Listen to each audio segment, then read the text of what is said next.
বন্ধুরা আমার, আপনারা ফুযাইল ইবনে আয়াদ রাহমাতুল্লাহর নাম আপনারা শুনছেন কি শুনছেন না? হযরত ফুযাইল ইবনে আয়াদ রাহমাতুল্লাহ ছিল ডাকাত দলের সর্দার। কি ছিল? ডাকাত দলের সর্দার ছিলেন। ওই এলাকা দিয়া, ফুযাইল ইবনে আয়াদের এলাকা দিয়া যারা বাণিজ্যে যাইতো, ব্যবসা বাণিজ্য করতো, তারা যখন যাইতো, তারা সর্দার পরে আর তাদের বাহন নিয়ে তারা সামনে অগ্রসর হইতেন না। যার যার কাফেলা গাইরা, তাবু গাইরা, তারা সেফতে থাকতেন। যে ফুযাইলের লোকজন কখন জানি আক্রমণ করে রে, আক্রমণ করে নিয়ে আমাদের টাকা পয়সা, আমাদের ব্যবসা বাণিজ্য, মাল সাবানানি দুইটা নেয়। এক ব্যবসায়ী কি করতেছে, এই তার তাবু নাই, তার কাফেলা নাই, তার কাছে কিছু টাকা পয়সা, সেই টাকা পয়সা গুলো কোথায় দিব?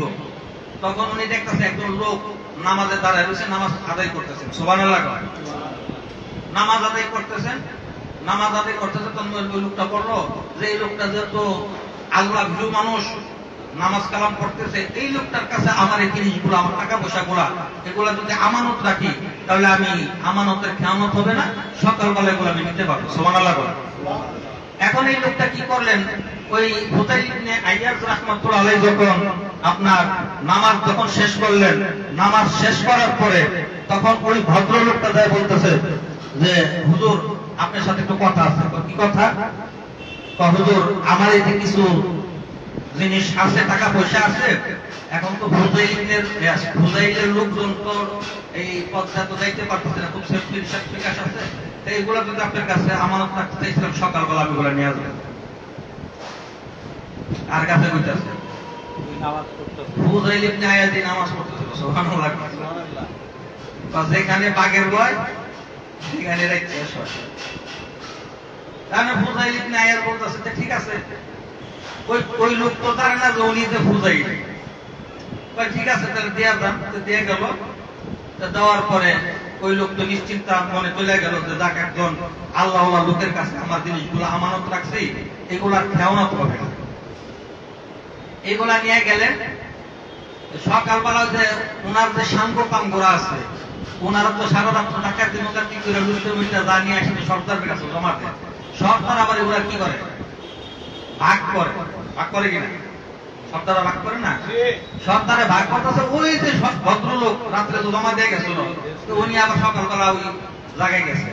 এখন যাইয়া দেখি বাবারে বাবা, এই লোকের সামনে কি ইয়া বড় বড় মুষ, ইয়া বড় বড় কুক, এই লোকেরা এই মালামাল আইনা দিচ্ছে আর উনি বন্টন করতেছে। এখন তো কয় শান্ত শাস্ত্রে রে, কি হিয়ালের কাছে মুরগি বাগি দিচ্ছি। হিয়ালের কাছে কি দিছি? মুরগি বাগি দিচ্ছি। যে যার ধরে এই লোকের বিশ্বাস করে দিয়ে গেলাম, এই লোকে যে ফুযাইল ইবনে আয়াদ, এটা তো আমি জানতাম না রে।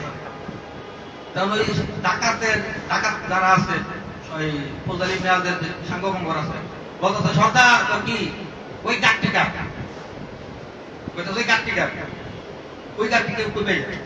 কইতেছে ওই গাছটি একজন ব্যবসায়ী আমার কাছে আমানত হিসাবে দিয়ে গেছে।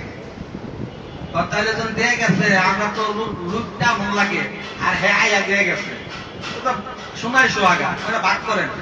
খবরদার, কি ওইটার মধ্যে হাত দন দেবো না। তার কারণ কি, ওই লোক আমার বিশ্বাস করে আমার কাছে আমানত দিয়ে গেছে, ওই আমানতের খেয়ানত আমি ফুযাইল করতে পারবো না। তখন ওই যে ভদ্রলোক, যে লোকে দেয়া গেছে, ওই লোকে তো চিন্তা করতেছে যাক, আল্লাহ দহন করছে, আমার জিনিসগুলো পান। ওনারা চলে টুলে গেছে। পরে দেয়া ফুযাইল ইবনে আয়াদের কাছে নিয়ে গেছে, ভদ্রে কাঁপতেছে। কি সামনে একটু ভয় পেতেছেন কেন? আমি তো আপনি ফুযাইল, এটা তো জানতাম না, আমি সামনে গেছে। সমস্যা কি আছে, আপনার আমাকে একদম দিদি ভাই হিসাবে তার মনে করছেন, দিয়ে গেছেন, আপনার আমানত দিয়ে গেছেন, দেখেন আপনার আমানত ঠিক আছে কিনা, আমানতের খেয়ানত দিচ্ছে কিনা। চুল পরিমাণ একটু উনিশ বিষয় নাই। ফুযাইল ইবনে আয়াদ কি ছিল? ডাকাত দলের সর্দার ছিল। দিয়ে দিল।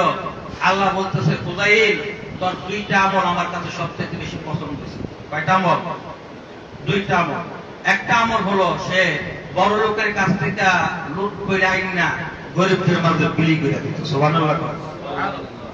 আর আরেকটা আমল হলো তার দ্বারা এবং তার দলের লোকের দ্বারা কোন নারীর সতীত্ব নষ্ট হয় না। আল্লাহ তাআলা এই দুইটা গুণ, এই দুইটা আমল পছন্দ করছে। আল্লাহ বলছে বুজাইর তোর নাম আমি অলির দপ্তরে লিখে দিই। সুবহানাল্লাহ কোন। এখন আপনি যদি আমার অতীত জীবন যদি গাদেন, অতীত জীবন গাইটা যদি দেখেন, ও লিটন মৌলবী, লিটন মোল্লা আরে খাইছে, দাঁড়ায় দাঁড়ায় কত প্রস্তাব করছে, সিগারেট খাইছে, কত হাবি জাবি খাইছে, হেটা খাইছে, হেটা খাইছে, ও আমার এখন হুজুর সাইড হয়ে গেছে। আপনি আগেরটা করবেন না বর্তমান করবেন? বর্তমান। হযরত ওমর রাদিয়াল্লাহু তাআলা আনহু কি ছিলেন? কাফের ছিলেন। আল্লাহ রাসূল সাল্লাল্লাহু আলাইহি সাল্লামের গাছ থেকে মাথা মুবারক আনতে গেছিলেন, গেছিলেন কিনা? আল্লাহ রাসূল সাল্লাল্লাহু আলাইহি সাল্লামের ঘাড় থেকে মাথা আলাদা করতে গেছিল। ওমর যায়া ঘাড় আনতে যায়া ওমরের মাথা, আল্লাহ রাসূলের মাথা আনতে যায়, ওমর রাদিয়াল্লাহু তাআলা নিজের মাথা আল্লাহ রাসূলের কাছে দিয়েছে। এখন কি আগে যে কাফের ছিল এটা করবেন না বর্তমান যে সাহাবা এটা করবেন? বর্তমান। তাহলে আপনি অতীত মনে রাখতে হবে যে আমি অতীতে কি ছিলাম আর এখন কি হইলাম।